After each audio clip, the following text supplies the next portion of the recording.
So in this video, we want to share a very powerful communication tool that not only do we teach with our clients and together, but that we use within our own framework of relating to each other. And that is the Imago dialogue. And there's 3 steps to that, and we'll cover them today. So there's mirroring, validation, empathy.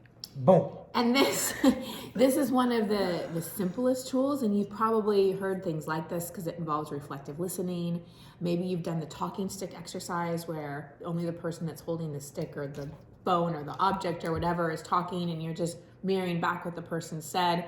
And it's so powerful and it's so simple, but we see very few couples use it.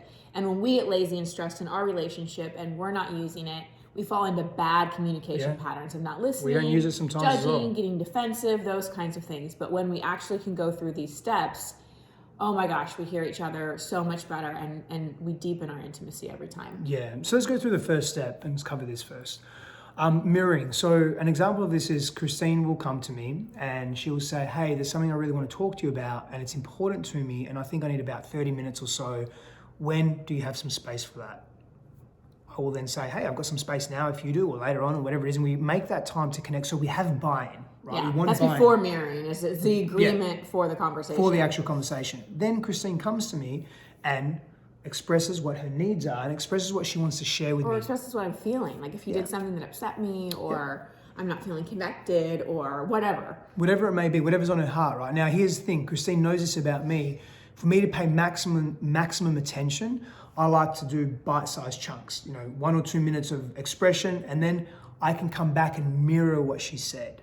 So I really, really listen. I'm not there to try and give her my perspective or get defensive or try and justify the action or try and justify the action of the other person or try and justify what she's feeling.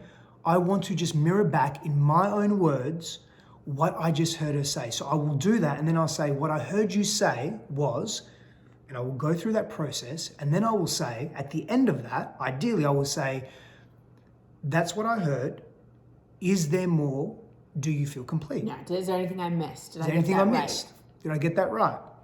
Then Christine will sit with that and feel that. And what often happens is when she hears that back to her, if there's more, you're going to want to express more. Yeah. And that's completely okay. And we can just keep going back and forth like that until Christine feels complete. And that mirroring step is so important because often, especially with the person that maybe has trouble voicing things in relationship or some fear around it, that mirroring, it encourages more. It's like this great communication lubrication of helping someone really start to open up more and more and more. And especially for the feminine, our thing is to really feel safe in a relationship. For the masculine, it's not to feel judged. For the feminine, it's not to feel safe. That's one of the biggest takeaways I got from the book, How to Improve Your Marriage Without Talking About It. And so that mirroring really creates a huge sense of safety or a sense of no judgment because you're just hearing and reflecting back. So more time consuming, but the amount of time you're saving by having the repetitive fight or disagreement later is massive. Yeah.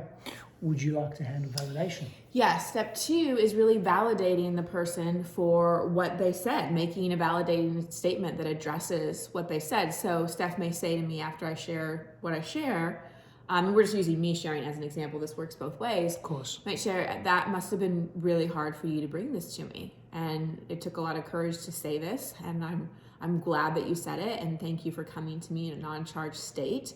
And I really acknowledge you for speaking your truth and speaking from your heart. I can tell this is something that is really important to you. Yeah, and that's honestly the simplicity of the validation. And we then move to empathy. So I like to see validation and empathy very similar, but for me, validation is more this cognitive intellectual understanding where we're connecting through words and language, and the empathy is more feeling based. And I then may say, after that validation, I may say, and only if it's true for me, by the way, it has to be true for you. Don't be fake. You have to be real. So that means that when you're mirroring, you're really grounded in the presence of what your person, your partner, your friend is sharing with you. So in the empathy piece, I may say, wow, that must feel really sad for you.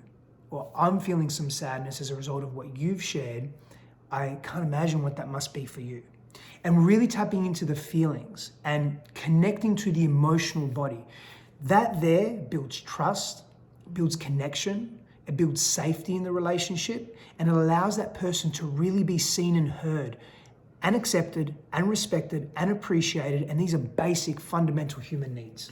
Yeah, and the more that you're feeling empathy towards the person, the less you're in your own defensiveness, and the more you're creating that intimacy.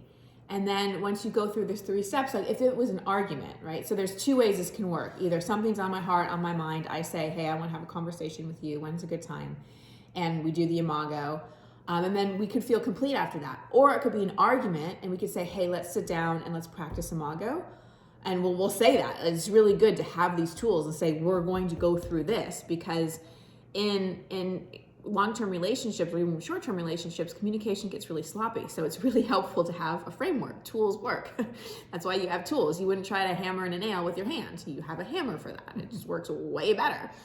So in an argument, you could say, let's use imago dialogue, and then he could go through the steps, and I would be the one mirroring, validating empathy. When he feels complete, then we'd come over to me, and I'd have the same opportunity. Yeah, and there's no specific way that this needs to be done. We may need some space after I share, as an example. So we may take a couple of hours or later on that evening or even the next day, but we have to come to that agreement together. It's a mutual agreement that we make. Yeah. So we love teaching relationship skills. We love our relationship, and we love for people to have really healthy, connected relationships. We actually have a relationship course that we taught live, but is available online. It's a virtual 3-day retreat, we call it, but it's a course you can do at your own pace. And if you just go to christinehassler.com/relationship course, you can get access to that. And we teach you imago, we teach you nonviolent communication, we talk about sex and sexuality, masculine, feminine polarity, inner child wounding, how that shows up in relationship. We guide you through some meditation, breath work. It's a really incredible course. Attachment styles, so much stuff. Yeah, great deal of somatics in there as well. It's fun. It's really, really fun. You'll enjoy it. And you get to see us coach people live, so you can relate to other couples. It's very rich with lots of things. I'm just making sure I had the link right. Oh. Yeah. It's christinehassler.com/relationship course. There it is. Okay. That's the right link. Okay. Lots of love. Thanks, Speak everybody. soon.